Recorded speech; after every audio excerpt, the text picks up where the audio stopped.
والمروة اكو راح تلقون اكو فرد اماكن مخصصة الى التقصير. اما الرجال يخير بين الحلق والتقصير، واضح ان شاء الله، يفضل الحلق على التقصير عند الامامية، واضح ان شاء الله. اما اذا واحد عنده اكثر من عمره لا، اذا حلق بعد شلون يقصر؟ مشكلة هاي، واضح ان شاء الله. فياخذ فرد شيء يسير من شعره، شيء يسير من لحيته، من شاربه ومن اظفاره، هذا المستحب. اما الواجب الشعر فقط، واضح ان شاء الله.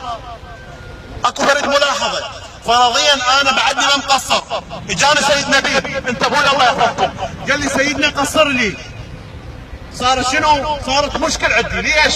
لان انا اول مره ما مقصر، يكون اللي قصر لك يكون اول مره هو مقصر روحه، بالك يمي؟ مو انت تيجي الى واحد تقول له قصر لي هو بعده ما مقصر، يكون اول مره هو مقصر يلا يقصر لغيره، لان اذا ما قصر لازم يعيد التقصير مالته، بس يعيد التقصير مو يعيد من البدايه، واضح ان شاء الله. بالنسبه الى طواف النساء وركعتي طواف النساء نفس الشكل، ما بها اي فرق، ما بها اي فرق، مثل الطواف الاول وصلاه الطواف، ما بها اي فرق. ما بيها سعي سيد. لا ماكو بعد، انتهى بالضبط، صار المجموع 7، واضح ان شاء الله. هسه اذا اي واحد عندكم سؤال خليه يسال.